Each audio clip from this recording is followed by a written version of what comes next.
जल्द हाजिर हो। अदालत की कार्रवाई शुरू की जाए। Thank you milord. हाँ तो राम प्रसाद जी, जी आपका कहना है कि गुड्डू जी आपके बेटे नहीं है, जी, लेकिन हमारे मुवक्किल गुड्डू जी का कहना है कि वे आपके ही बेटे हैं और आप दूसरी शादी करके उन्हें उनके अधिकार और उनके हक से वंचित रखने का साजिश रच रहे हैं। देखिए वकील साहब, जबरदस्ती दबाव डालकर किसी दूसरे के बेटे को आप मेरा बेटा साबित नहीं कर सकते। झूठ बोल रहे हैं आप राम प्रसाद जी, आप झूठ बोल रहे हैं। क्या आपने अपने बेटे की परवरिश बचपन से लेकर आज तक नहीं की? बताइए, क्या आपने अपने बेटे का एडमिशन मेडिकल में नहीं करवाया? Objection your honour. मेरे फाजिल दोस्त मेरे मुवक्किल पर भावनात्मक दबाव डालने की कोशिश कर रहे हैं, यह उचित नहीं है। Objection sustained. Thank you milord. Milord, अगर गुड्डू जी राम प्रसाद जी के बेटे हैं तो क्या कोई सबूत है, कोई गवाह है? अजीब विडंबना है मिलॉर्ड। जरा सोचिए कि आज एक बेटे को खुद को बेटा साबित करने के लिए बेटा होने का सबूत और गवाह पेश करना पड़ेगा। मिलॉर्ड, अदालत सबूत और गवाहों के आधार पर चलती है। मेरे फाजिल दोस्त को यह बात पता होगी, वरना कोई भी बेटा किसी को भी अपना बाप कह देगा। मेरी अदालत से गुजारिश है कि ये झूठी मनगढ़ंत कहानी को ना सुनते हुए इस केस को डिसमिस किया जाए और इस फर्जी बेटे का दावा करने वाले लड़के को जालसाजी के लिए उचित सजा दी जाए। क्या प्रार्थी के पास कोई सबूत या गवाह है? है, गवाह है मिलॉर्ड। एक नहीं, तीन गवाह हैं। और मैं अदालत से गुजारिश करूंगा कि हमें उन तीनों गवाहों को पेश करने की इजाजत दी जाए। उन्हें पेश किया जाए। हमारे सबसे पहले गवाह हैं राम प्रसाद जी के गांव के ही सबसे बुजुर्ग व्यक्ति, गांव के मुखिया जी श्री ब्रिजेश त्रिपाठी जी।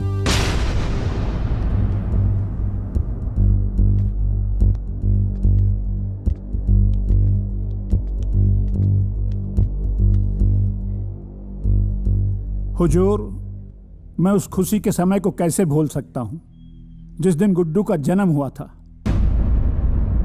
उस दिन राम प्रसाद जी फूले नहीं समा रहे थे। मारे खुशी कि इन्होंने मुझे ठूस ठूस के लड्डू खिलाया था, वो भी शुद्ध देसी घी के। Any question please? Yes milord. मुखिया जी, क्या मैं जान सकता हूं कि उस लड्डू का साइज क्या था? हुजूर, माई बाप, मुझे क्या मालूम था कि उस लड्डू की साइज बताने के लिए मुझे यहां अदालत में आना पड़ेगा। Silence, silence. अगला गवाह पेश किया जाए। पंडित जी, जज साहब को जरा यह बताएं कि जब गुड्डू जी का जन्म हुआ था तो उस समय आपने क्या क्या किया था? जनाब, हम पूरे गांव का जन्म पत्री हम ही बनाते हैं। वैसे वो सौभाग्यशाली ब्राह्मण हम ही हैं जो राम प्रसाद जी के कहने पर गुड्डू बाबू का जन्म पत्री बनाए थे। और राम प्रसाद जी हमको बहुत इनाम दिए थे साहब। 51 रुपया नगद और 1 जोड़ा धोती हमको इनाम में दिए थे। और वो धोती साहब हम आज भी संभाल के रखे हुए हैं। बहुत ठीक है पंडित जी, उस धोती को हमेशा के लिए संभाल कर रखिए। बहुत काम की धोती थी वो जी। अब आप जाइए। देखा मिलॉर्ड, जब गांव में कोई बच्चा पैदा होता है तो वहां दाई मां का महत्वपूर्ण योगदान होता है। मिलॉर्ड, जब गुड्डू जी पैदा हुए थे तो वहां भी एक दाई मां मौजूद थी। मैं उसी दाई मां को इस अदालत में पेश करता हूं। आइए। हाँ तो दाई मां, जब गुड्डू जी का जन्म हुआ था तो क्या क्या हुआ था, जज साहब को बताइए। माई बाप, हम ही हई जे गुड्डू बबुआ के नार कट ले रही। और सरकार, हमरा वो दिन अच्छे से याद है जब नार के कटाई में राम प्रसाद जी हमरा के सोने के सिकड़ी दे ले रहलन, जौन आज भी हम पहिर ले बानी। सुरहो आना सच बा सरकार कि गुड्डू बबुआ राम प्रसाद जी के सुपुत्र बाड़े। अब आप जा सकती हैं।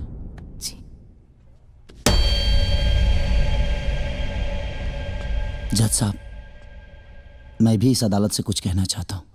इजाजत है।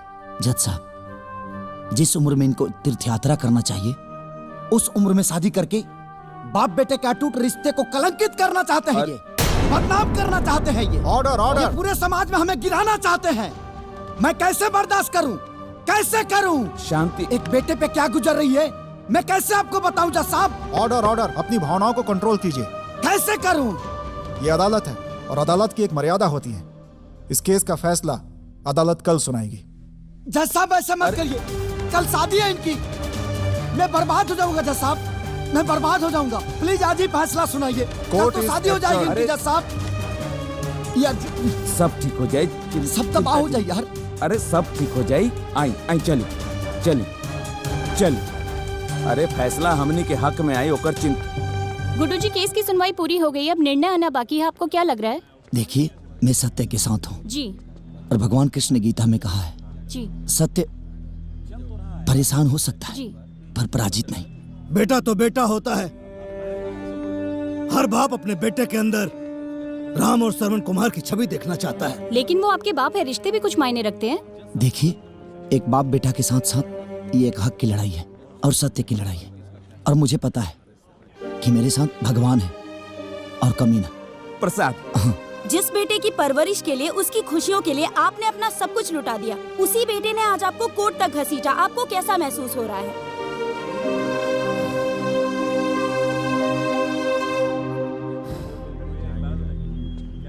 यह मुकदमा हिंदुस्तान के हर बेटों के लिए एक सबक साबित होगा। Thank you.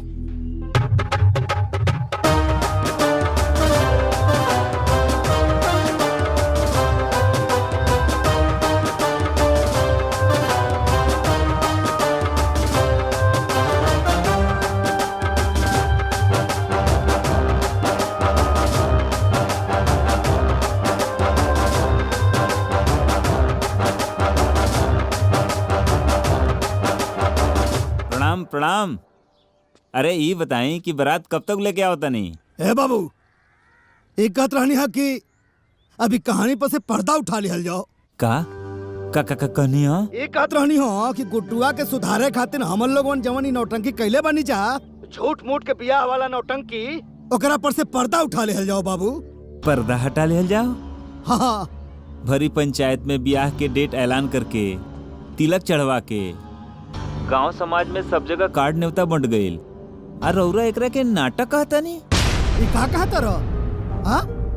अरे हमने के यह बात भैल रहे, अब तो जबरदस्ती बतियावता रहा। का बात भई रहे का ना भई रहे हमरा कुछ मालूम नहीं के, बुझाइल ना? है का बकता रे? अरे बेटा, ये उम्र में हम अगर ब्याह करब तो समाज के काम दिखाए।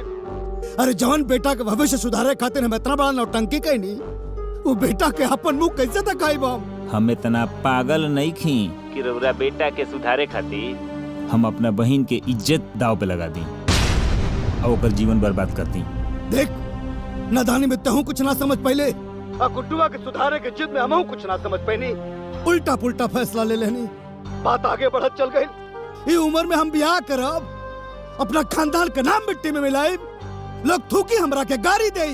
तो लोग तो पहले ही से थूकत रौरा के ऊपर। आ खानदान के जहाँ तक बात करता नहीं, तो खानदान में रहिए का गल रौरा लगे। अब बेटा के नजर में तो रौरा पहले ही गिर गई बानी। ए राम प्रसाद जी, अगर रौरा बारात लेके ना आई तो हम अपना बहन के डोली रौरा दरवाजे पे लेके आ जाई। रौरा सोच ली। सोच लेनी बेटा। बारात निकली। जो सबूत और गवाह अदालत में पेश किए गए हैं वो पर्याप्त नहीं हैं, जिससे यह साबित हो सके कि गुड्डू के पिता राम प्रसाद ही हैं। इसलिए यह अदालत। रुक जाइए जज साहब।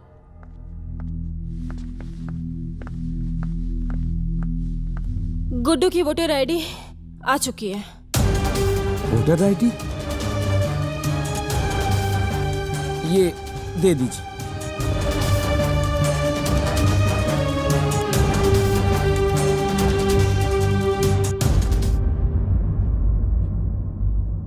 इस वोटर आईडी कार्ड से साबित होता है कि गुड्डू के पिता रामप्रसाद ही हैं। यस। जहां तक इनकी शादी का मामला है वो उनका निजी मामला है, किंतु अगर उनकी शादी से परिवार के किसी भी सदस्य को मानसिक, शारीरिक या आर्थिक क्षति होती है तो वो कानून का सहारा ले सकते हैं। रामप्रसाद जी की व्यक्तिगत संपत्तियों को छोड़कर पैतृक संपत्तियों में गुड्डू का हिस्सा कायम किया जाता है।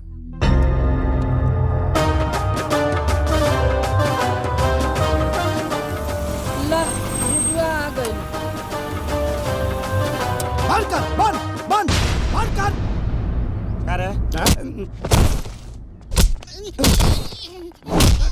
नाचे के बहुत शौक बा। तंदा आई कागजवा दो कागजवा। देख, डिग्री हो गई है गुडुआ के, डिग्री हो गई। बहुत कमर हिलता ना। ठुस। अब नागिन धुन बजाओ। नाच, नागिन धुन बजाओ। नाच, नागिन डांस कर। बंद कर। नाच बिना साउंड के नाच। नाच नागिन डांस। नाच, नाच। ई का कर रहा बड़ा बाबू तू? अरे परम चपड़ा बनल बड़ा, परम चपड़ा। चुप। आई देख ले कोर्ट का डिसीजन। सब लोग साथ छोड़ दी हमार। ए बुढ़ियो, आई देखा कोर्ट का डिसीजन। तहार डबल चश्मा बनवा रुका। ए मुखिया जी, आई देखा कोर्ट का डिग्री है। आ तहार जन्म कुंडली हई देखा। देख ला कारे ठकरा रे। सब हरिया ना दे, सब हरी। ए रामप्रसाद जी, बाहर निकला। ए फालतू का नाम वो तहर हो? जीतला के बाद भूल गए बनी। का नाम हुआ? कमीना। लड्डू क्या हो सबके? हाँ क्या हो? तनी हिकरा के दे रखिए। ए रामप्रसाद, बियाह तू अब एगो ना 25 को करा। कोनो फर्क पड़े के नहीं है गुडुआ के। 25 को करा, लेकिन कोर्ट कहले बा कि अगर तेरा बियाह से हमरा प्रॉब्लम भई त कार्रवाई तोहरो पर होई। ए बुढ़ियो, तू सब तू ही बिगड़ले बड़ू काम सब। ए रामप्रसाद जी, बाहर निकला बाहर।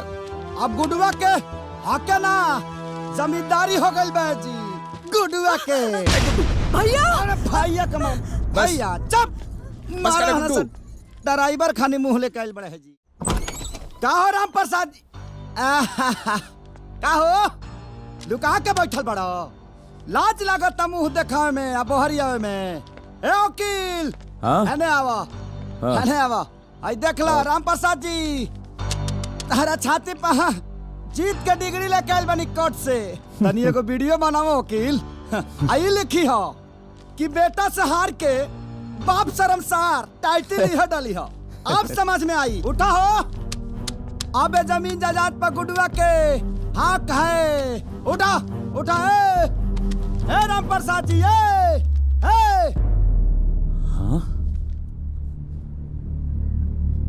भाऊजी,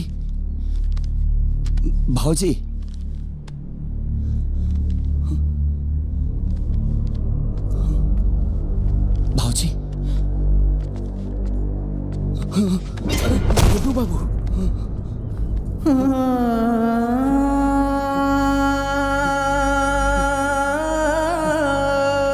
बाबू, ए हमार बाबू। का रे गुडुआ? आखिर ते हमरा बेटा के खाइए गईले। अरे बाबू, हम न जानत रही कि बड़ होके इतना नालायक बेटा निकलवा, न तो तार नार की जगह तार गला काट देती।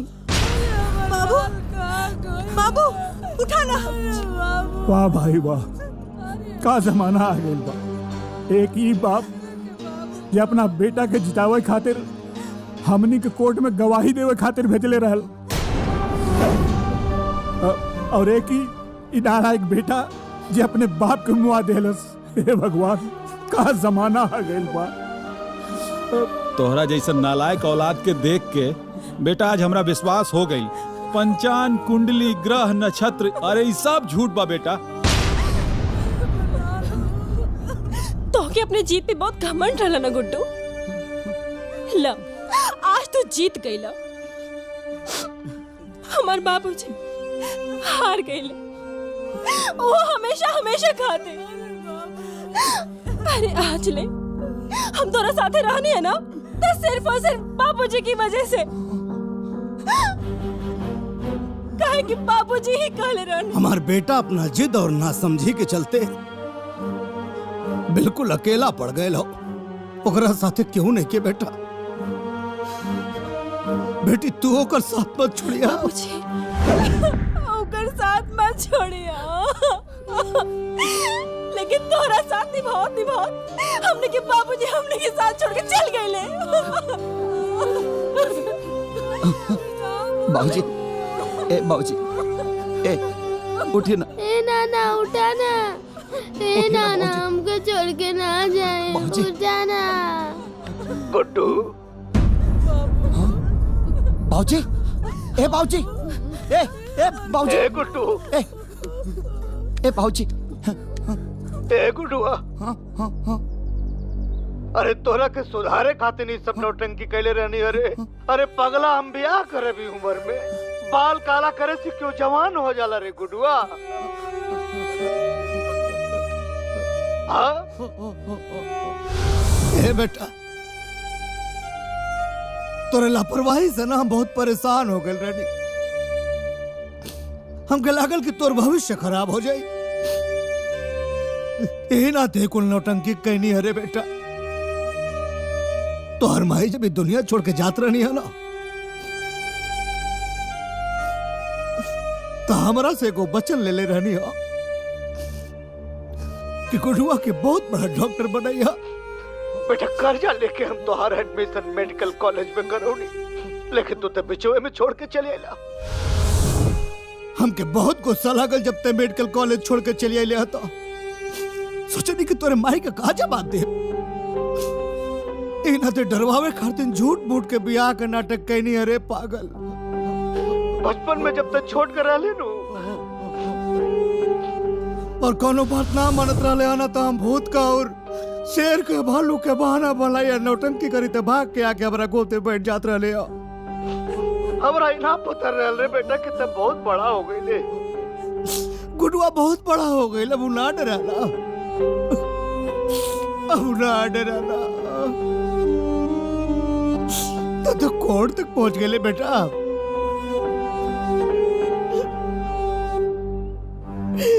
तो कोर्ट तक पहुंच गए रे। यो ना सोचले कि जमाना का कहीं हम तो अपना नौटंकी में फंस गए रे बेटा। अपराध हो गए रे बेटा। हम अपना नौटंकी में फंस गए नी। हमसे गलती हो गई रे गुडुआ। एक बेर लौटा रे बेटा। अरे पगला, तो के सुधारे की तरीका गलत हो सकेला, लेकिन हमारा नियत में कोनो खोट नहीं के। ए गुडुआ, हम थोड़ा बड़ा प्यार करीले रे।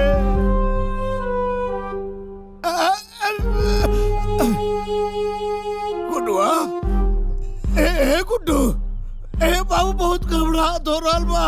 बाबूजी, ए हमारा छाती में बहुत दर्द हो रहा बा रे गुडुआ। ए बेटा आजा रे।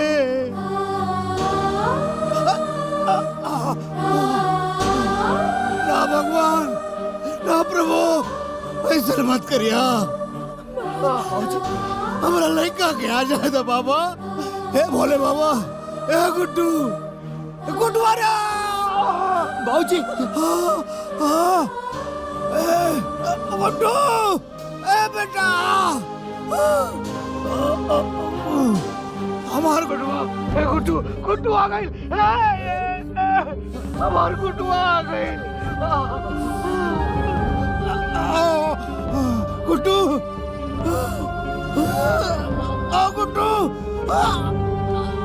गुड्डू गुड्डू गुड्डू अरे